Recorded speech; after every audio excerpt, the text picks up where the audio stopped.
4 waves of Slovak immigration to the United States. And my grandparents were within that first wave. And that was from 1873 to 1914. Most of these Slovaks at the time settled in Pennsylvania or Cleveland, Ohio. And the reason for Cleveland was the fact that there was a lot of industry in that city. And also one of the people from Slovakia, a gentleman whose name escapes me now, started a factory in that region, and he promised his countrymen work if they would come and settle in Cleveland. Cleveland, Ohio was also the place of the Jednota, which was a Slovak newspaper, and I know my grandmother subscribed to that. My mother used to talk about the Jednota. And it was published in Slovak and English. And I think that's probably how my grandmother, or at least helped her to read and understand the English language. So Joseph came with 3 of his 4 brothers, and they emigrated, to the best of my knowledge, to Pennsylvania. I think they came into Allentown for some period of time. We do have a lot of relatives, distant relation in Allentown. His brothers that came with him were John, Michael, and George. George's twin brother, Frank, remained in the old country, and I don't know why. My grandmother Mary she wanted to stay away from Joseph, so she came in through Bridgeport, Connecticut. And she lived in Connecticut in a boarding house. I found her in the 1900 census. She was still there. She had come in 1897. Joseph and his brothers came in 1895. And she worked as a housekeeper for, as she put it, rich people. Joseph, when he came, he found employment in the zinc company in Pompton, which I never knew, and he also worked in the slate quarries. And later in his life, during Prohibition, he had a sideline. He made moonshine. And he was, and we thought, what a legacy, you know. But he was arrested twice for violation of the liquor laws. But he was, when I found these articles in the Morning Call, and it was in the summer of 1924 that he was arrested, he had a lot of company. There was at least 50 other names on there. In fact, Allentown police had collected so much moonshine from the people that their evidence room was filled. So the police laboratories decided to check out this moonshine, the content of it, and found out it had so much alcohol in it that it would have some medicinal purposes. So they took these jugs of whiskey, you know, to the Allentown General Hospital and Sacred Heart Hospital at the time. And I'm hoping they didn't give it to him orally, because that would, I can't even imagine. But I'm thinking they used it as a disinfectant type thing. So anyway, my grandfather Joseph was still smitten with Mary, even though he knew he found out that she was in Connecticut. And I've often wondered, well, why? How could he find out? But if the one brother stayed behind, I think that might have been the connection there. And he found her and convinced her to come with him back to Pennsylvania, which she finally gave in and did. And they married in October of 1901. And she still must have had some misgivings, because my mother told me that her mother said her wedding night she spent brooding, sitting on her steamer trunk, thinking, well, maybe, I'm thinking, well, maybe she thought she made a mistake, maybe I should bolt, but she didn't. She didn't. They eventually rented a home on what is now Welshtown Road, on a property that was across the street from the Slatington Reservoir. And there were 2 houses on that property. The bigger one was, the big house is where my parents grew up, my mother grew up, rather, and there was a smaller home on the property.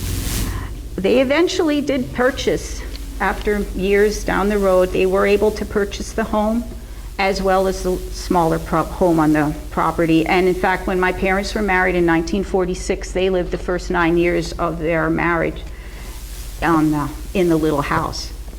Well, the original house came with electricity. as was stated before with other families, there was no running water, and they had to get their water from the Slatington Reservoir. They were allowed at that time to go back into the reservoir and collect it from a pipe that came out of the building, and that's where they filled their buckets. So as far as my grandparents, there's a slide of mainly my grandmother. We don't have a picture. None of the kids, the grandchildren, had pictures of their father. I remember one picture of him when he was very young, like maybe in the early 1900s. He must have been in his 20s, early 20s. He had very dark hair and a big mustache, dark mustache, curled on the ends. And as we get along in the slides, when I mention my Uncle Steve, if you picture my Uncle Steve with a mustache, that's very close to how my grandfather looked. My grandmother, I don't have any youthful pictures of her either. She's pretty elderly on some of those. But she was a very hardworking person, a very devout Catholic. They were both members of St. Mary's Church at the time.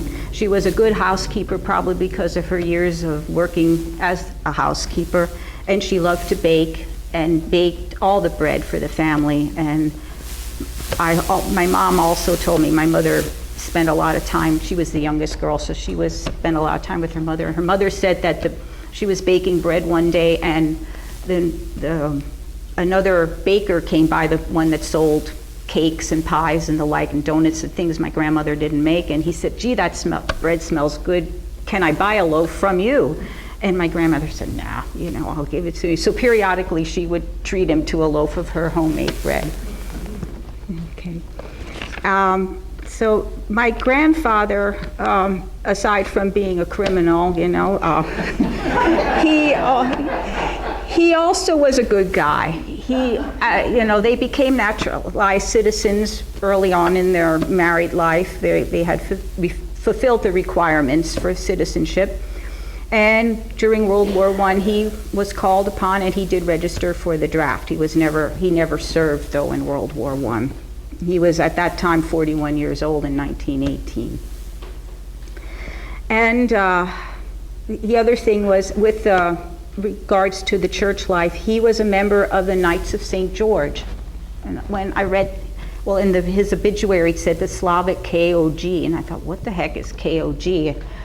And I looked it up, and it came up. The Knights of St. George was originally an organization developed by a Catholic priest in Pittsburgh in about late 1880s. And it was to help the German immigrants to Pittsburgh at the time assimilate to their new country. And I'm thinking the Slovak people just had their own sect, and they did the same kind of service for the immigrants coming in. And probably not only the Slovak, but anybody that came into the area. So the Tarosis lived. A. Tarosi had the property on Welshtown Road up until at least the 1980s. My cousin Larry purchased the property, and the estate was finally settled. When my grandmother had died, there were three still of her children, the unmarried children, living in the place, and they just said, "Oh, we'll let them live there." But then, it came to the time where, the estate should have been settled, and Larry actually upgraded it with, the sewerage went in, indoor plumbing went in phones. But they never had a phone either. My grandparents never had a phone. If they had a neighbor that had one, if they needed to call us, they would, go to the neighbor, and then we'd get news. But all of that was upgraded, and Larry started his engineering company, Lehigh Engineering. His first office was in the homestead in the old building. Now I don't know who owns the building, but they're back to residential homes again.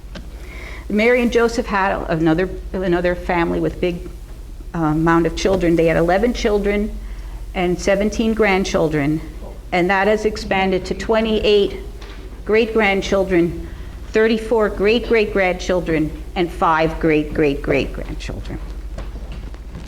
My grandfather Joseph died in December 14th, 1925 from severe cardiac and kidney disease.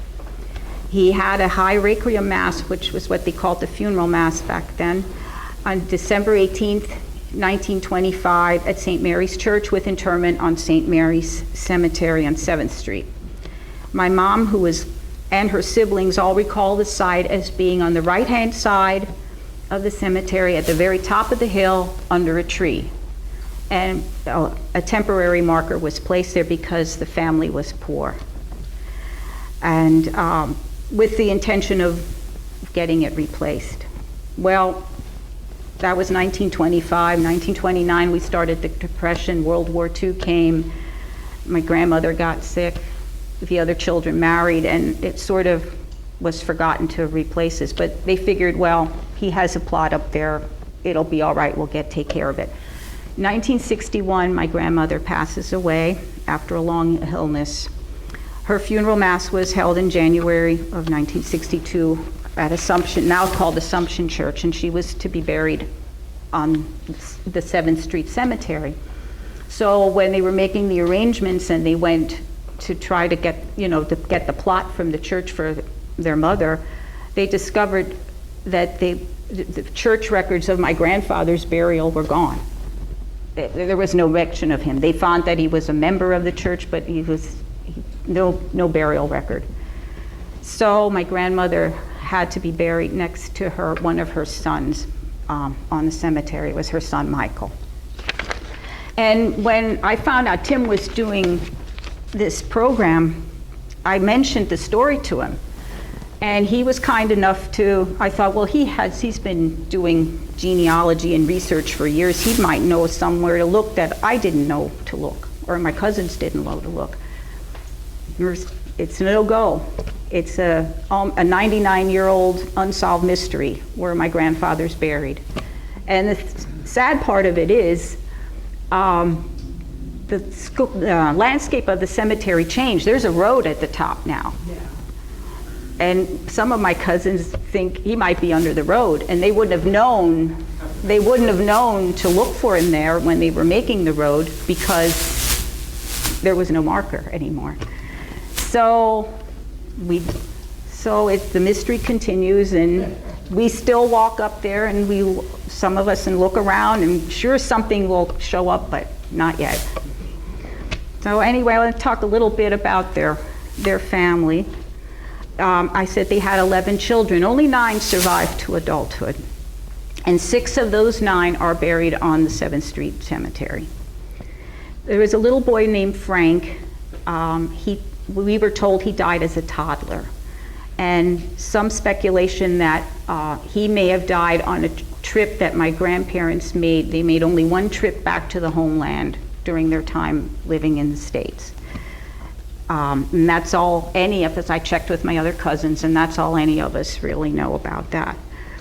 The eldest son was John, and he married a girl from Hellertown, Mary Bakovichin, and they were parishioners of a Catholic Church, St. Teresa in Hellertown. John was employed by Bethlehem Steel in the foundry department. He died in January of 1938 as a result of an industrial accident. It was a crush accident. It was not good. He was 36 years old, and he's now buried on a Catholic cemetery in Hellertown. My Uncle Andy, or Andrew, he was never married, and he lived his entire life except for his stint in the Army on the property in Welshtown Road. Prior to World War II, he was a slate quarry worker. He was drafted into the Army at age 34, and he served in the European front in France around 1944, and he served as a cook. When he came back from the war, he got a job as a cement finisher with Charles Yale Concrete Construction of Palmerton. And one of the highlights of his career as a cement finisher was the fact that he worked to build the Cantilever Highway on Road 248. And to me, I think that's like a monument to my uncle. Every time I drive by there, I mention it to my husband, and the last time we went up, he said, "Yes, I know your uncle. Your uncle built this." And I said, "Yes." So that was my Uncle Andy. He was very good to all of us kids. He and his brother Charles, who was also unmarried, which I'll get to later, they were always very kind to us, brought us little gifts, whatever little token, but they were just sweet people. And he died in 1968, and he is on the Assumption Cemetery. My Uncle Joe, Joseph Jr., married Edna Roth of Slakedale, and they lived on Rexton Road. My Uncle Joe, according to the 1930 census, was working as a teenager in a transit company in the area. But I remember him most as being a worker in the slate quarry. And he spent his adult life as a slater for the Big Ped Slate Company in Slakedale. He died in 1971, but he's on the buried on the Slakedale Cemetery. My Uncle Charlie, he never married. Now, Charlie's the one on the picture. I don't know if it's showing up now, but he's the one that's sitting on the edge of the seat. That's my Uncle Charlie. He was very shy. He was very introverted. He also lived the majority of his life on the family home. He loved cigars and he loved cars. And he also was always employed, but he switched jobs frequently. He was usually working as a laborer for various construction companies, except in 1950 he worked briefly at the former Trojan Powder Company, which is in North Whitehall Township. I think it's now called GEO Chemicals. He was a World War II veteran as well. He served in the South Pacific and the island of New Guinea. After the death of his brother Andrew and then his sister Mary, it was difficult for him to stay alone in the homestead due to medical and reasons. Emotional reasons, he just couldn't handle it. So he did have to live out his life in a nursing home. He died in 1995, and he's buried with his brother Andrew and his sister Mary on Assumption Cemetery. My Uncle Michael, I never knew him. He married Anna Halata of Palmerton. My mother always referred to him as Mickey. He was drafted into the Army for World War II, but he failed the Army physical. As such, he was placed on a replacement list, as were all the other people that failed the physicals. I guess just in case they needed more bodies, they had a resource. At that time, in 1941, he was working at the Keystone Lamp Factory, which I never knew, and I wondered if that's where he met my Aunt Anna, because she worked there as long as I could remember. And he worked as a brusher and a polisher there. After he was married, he later found a job at the Bethlehem Steel. He also died at Bethlehem Steel while at work, but not from an accident, but from a massive heart attack. The coroner called it a massive coronary occlusion. He was 34 years old. He was described as being very bright, especially with mathematics, good-natured and caring. My mom said she wished he could have gone to high school. He would have done very well. And he is buried on our cemetery on 7th Street. My youngest uncle was my Uncle Stephen. He married Jean Seckler from Emerald. As a child, his sister, Irene, described him as always loving to chop wood. He was always playing with wood. Well, Stevie became a carpenter. And he worked in the wood shop at Hess's department store for many years, as well as doing extra jobs on the side after work and on weekends. He would help build people's homes. He did remodeling. As he got older, he built himself a wood shop. Well, he always had a wood shop in the basement of his home, but he moved it outside to a separate building in his yard. And by the way, he built his own home too. And he did fine work then. He made picture frames. He would make furniture. He redid furniture. My Aunt Jean was always going to antique stores and things and bringing stuff home, and he would finish that. He made flower stands, whatever. He redid steamer trunks. People would bring him their old steamer trunks, and he would refinish those. And he was really a great guy and comical. I used to love when he'd come to our house to visit because he could always make me laugh. Stephen was also a baseball player. He was a great pitcher, I was told, and he played for a team in Whitehall, which my one cousin, Carol, described as a semi-pro team. Now, I haven't found any articles about that yet. But anyway, he was also our third World War II veteran. And Stephen survived injuries sustained during the invasion of Normandy on June 6, 1944. I don't know the extent of all of his injuries, but I do know one of them was a shoulder injury, and he couldn't play baseball to the degree he wanted to anymore after that. Stephen died in 2006, and he is buried on Slakedale Cemetery. As far as the daughters go, there were 4 daughters originally. A little girl, Helen, died in infancy at the age of 1 or 2 months, and beyond that, none of my cousins know anything more than that. Mary was the oldest sister, and she was briefly married to Joseph Chupa, a fellow she met from Lansford. They divorced, and Mary returned to the family home, and she worked at National School Slate as an assembler, and later at Siler's Knitting Mill in Walnutport. She didn't have any children of her own, but she doted on us, from the very youngest to the oldest. And the picture of Mary is with her holding one of her nieces and nephews, and I must have about 50 other pictures of her with some of the kids. She just loved us all. Mary retired when her mother became ill, and Mary also had a very funny sense of humor. She was a character. And she, when she retired, she became the caregiver for her mother and later her 2 brothers. She died in 1979, and the unique thing about Mary's burial is the fact that there was an incident during trying to bury her. Now, if you're familiar with our 7th Street Cemetery, it is a big hill, and it's steep. And where her brothers are, it was steep, and that's where she was going. And it was January, and back then in January we still had a lot of snow on the ground back in '79 yet, and this snow was a couple inches deep with a thick layer of ice on top, and it was treacherous. And they were trying to get up the hill, and I missed it. My cousin Carol reminded me of this because I was busy trying to get myself up the hill, and I was like 5 months pregnant, and it was awful, and I think I did fall coming down.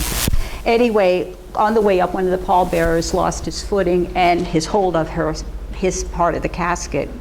And then I remember hearing a thump, and that was the casket landing in the snow. And okay, so everybody's recovering and they're carrying on. As they were recomposing themselves, she started to slide down the hill. And it's like, oh my God, and there were screams and shouts. Well, Mr. Harding, George Harding at the time, was the funeral director, and he said, well, that's it, So they did take her back to the funeral home and buried her when it was safer to get her up to her destination. And she's resting comfortably up there. And Mary, the way Mary was silly and had her silly sense of humor, she probably would have thought it was hysterical. My mother was traumatized, and she said, don't you ever put me up on the top of that hill. She said, I'm not going up there. And she didn't. So that was Mary's story. And my Aunt Catherine married Frank Bauer of Palmerton.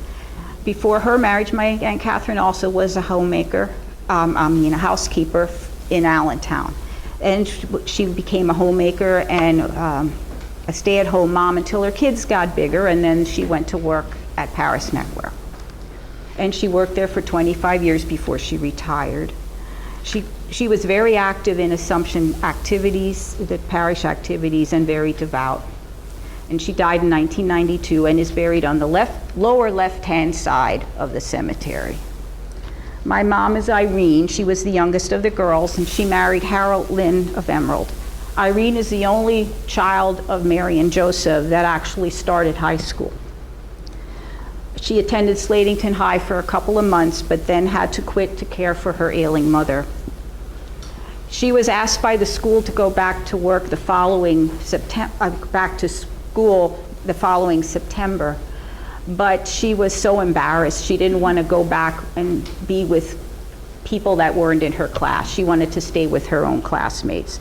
And she was stubborn. She stuck to her guns. So she entered the workforce, and she started working in Slakedale at the slip factory, and then later found her way to Paris Neckwear, which it was called at the time. And she worked there till she retired as a sewing machine operator.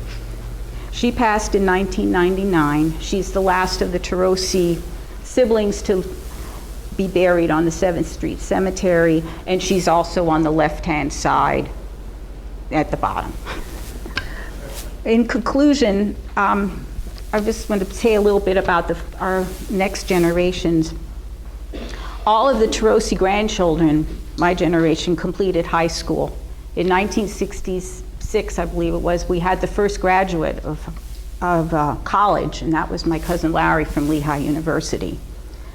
And more to follow. If it wasn't always a college program, they went to associate degree programs, business school. I went to nursing school, cosmetology school, x-ray technician school. We also had people that went back to industry and manufacturing jobs. And we had one that started his own, one of the oldest of the cousins started his own concrete company too. He had it for a while in Allentown. It was another Joseph Tarosi. We also had a part-time singer-musician in our family, and that was our eldest cousin. He was the firstborn grandchild of Mary and Joseph, and his name was John. He worked during the day in manufacturing, and in the evening was part of a country western group. I think it was called the JRW Rangers. He played guitar, I think he played accordion, and he sang with the group. And he lived near Philly, and that's where his group played, mostly in New Jersey and the suburbs of Philadelphia. And the greatest thing about that was Johnny was legally blind. His wife became his eyes. He had 2 children and 2 grandchildren, so he never let his disability disrupt his life. We also had servicemen of the grandchildren. We had a couple from the Korean conflict, veterans of the Korean conflict, and also from Vietnam. The great-grandchildren also are pursuing various careers. We have more engineers, we have nursing, carpentry, business people, law. We have a lawyer, someone that studies food science, graphic arts, videography, computer science, to name just a few. The paths of our second great-grandchildren are mainly left to be determined, but we did have one of the great-great-grandchildren was a recent graduate of West Point Academy, so thus continues the military service. And the little babies, the great-great-great-grandchildren, well, who knows what they'll end up growing up to be. And Mary and Joseph left our family with many legacies. The first was for love of family, faith in God, a strong work ethic, very stubborn determination. We're all stubborn to some degree, and an appreciation of our Slovak heritage. But the greatest gift I think they gave to us was the fact that they came here. And my daughter pointed that out to me when I was writing this. She said, well, Mom, they came. And I thought, yeah, that's true. They dared to want something better for themselves. And they had the courage to do so. And they may not have achieved everything that they set out to do, but their descendants, me and my cousins and my children, we're all thriving because of their courage. Thank you.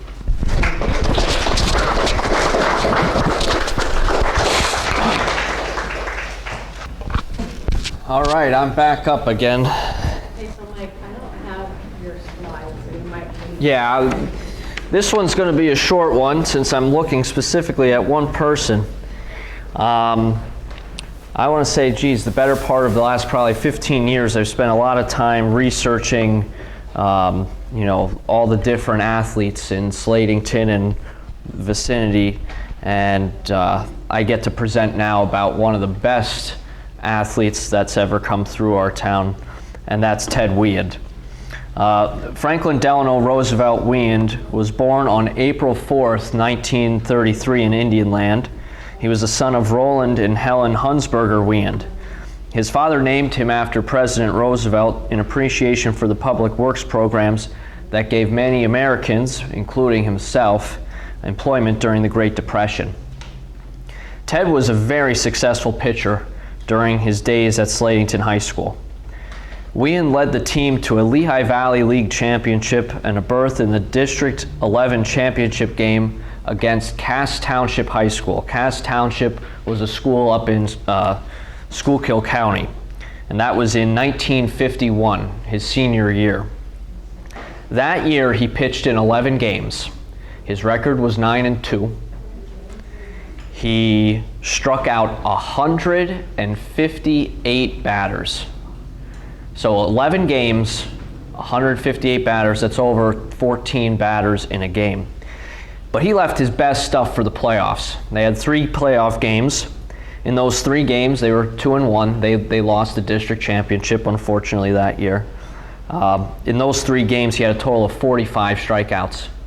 And he only gave up 4 earned runs, and all 4 of those runs were in the championship game. So he did have 2 shutout games in the quarterfinals and the semifinals.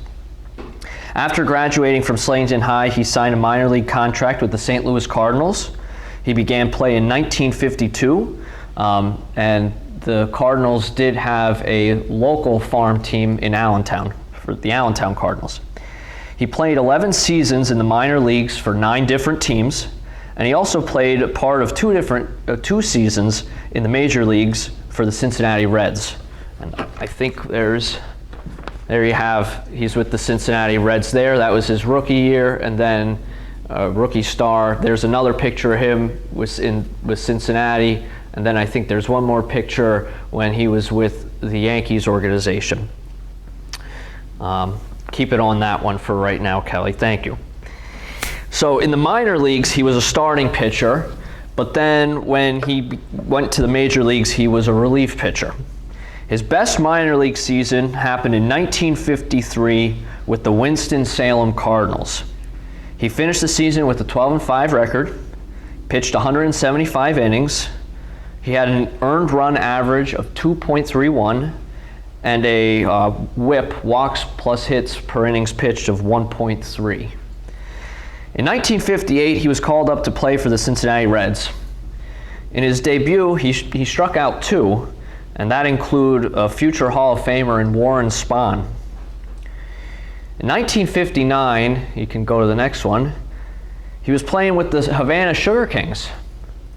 And I think there's someone pretty famous on that picture that some people might recognize, Fidel Castro, right? So he had the privilege of meeting